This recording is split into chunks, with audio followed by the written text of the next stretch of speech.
Howdy YouTube, Darlingtonfarm here, just over here in the wood shop, and this is going to be a fairly detailed video on finishing this piece here. This is a picture frame that's going to have a puzzle in it that I made out of some scraps I had laying around the shop.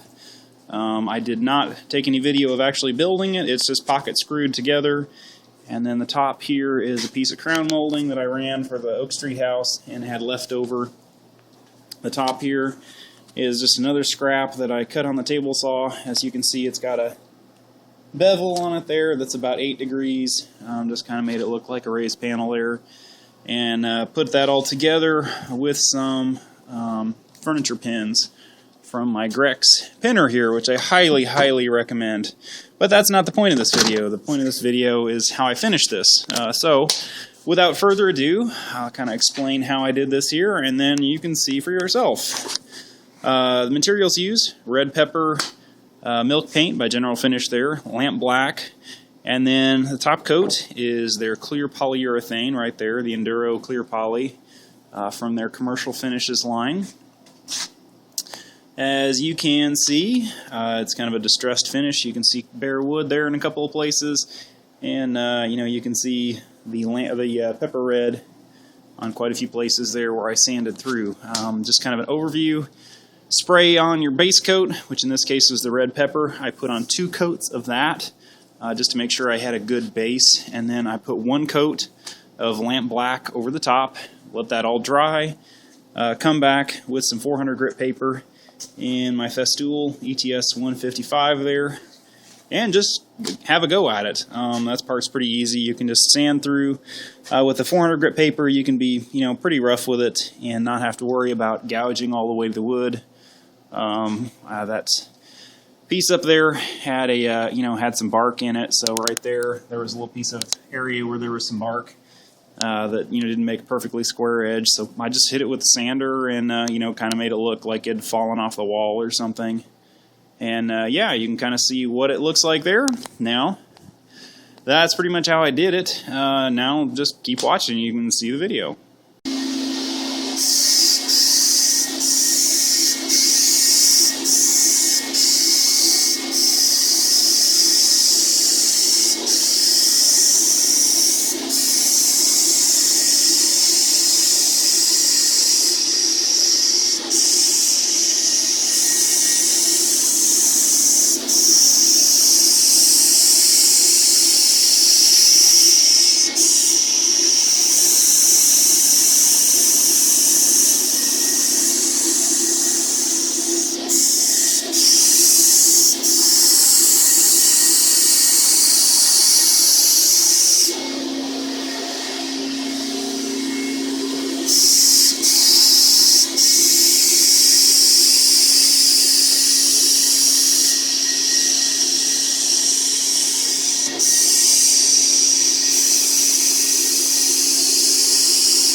This took about a pint worth of paint here, so that kind of gives you an idea of how the kind of coverage you can get off the milk paint here. Again, this is General Finish milk paint.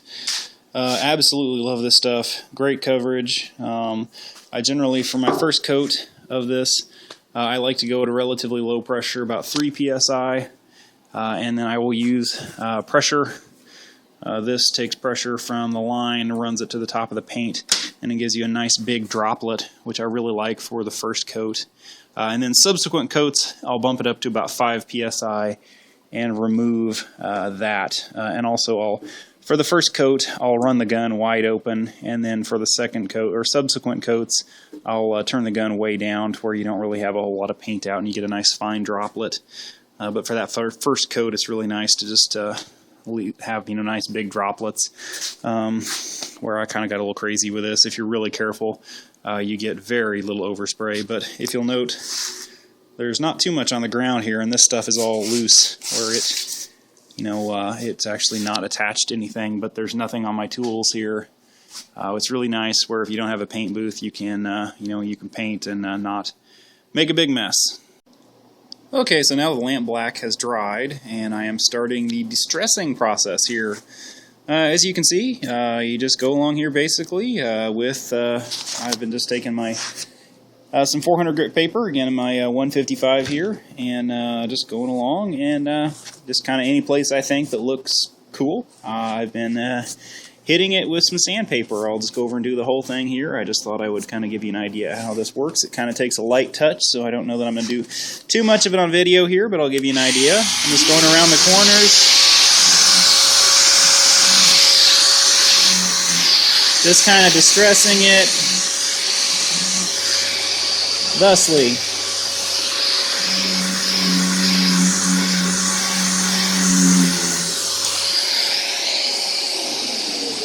And I put a thick enough base coat of the red on to where you don't really have to worry about going through it. But even if you do, I mean, it just kind of adds to the look of it. And then I'll probably also take some Van Dyke brown glaze and go over it, and that kind of makes it look a little dirty. I'll go over some of the red with some of the glaze.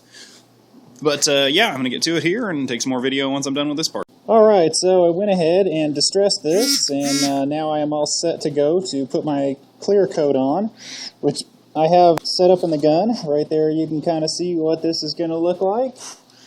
Again, this is the general finish, clear poly, right there. And now I'm going to show you spraying it on here. This I run the same, about 5 psi to keep the overspray down. I sprayed at about 5 psi, so alright, here we go.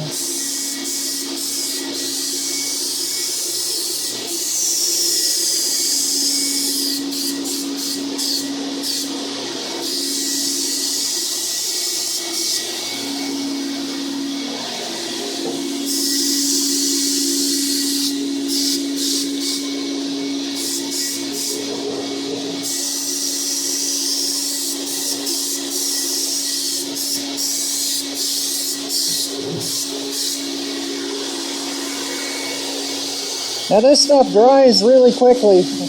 One nice thing about it is if you put on a thin coat, you can recoat it before you have to clean out the gun. The recoat time, I think, is 45 minutes, but I turn the heat up in the shop to where it's about 80, 90 degrees in here, and you can recoat in about 15 minutes. Whoops, catching on my clamps there.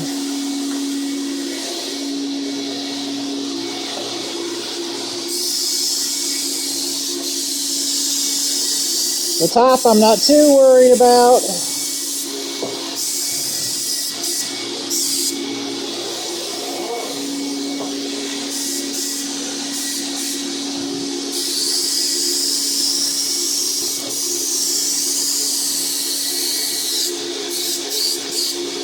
And this is satin, so you don't have to worry about too much if you have any unevenness in at least the bottom coats of this.